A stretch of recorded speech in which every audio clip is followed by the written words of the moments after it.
Capital One, do you want to close your credit card using the Capital One app? On Rapidguide channel, I'll walk you through the process step by step.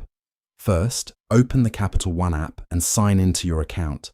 Select the credit card you want to close, then check your balance, and make sure any remaining payments are completed before continuing. Next, open the Help or Contact section in the app to find the available options for closing your account. If the app allows you to submit a closure request, follow the on-screen instructions.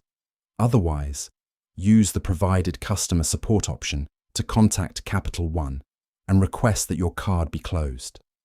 The representative may ask you to verify your identity and confirm your request before the account is permanently closed.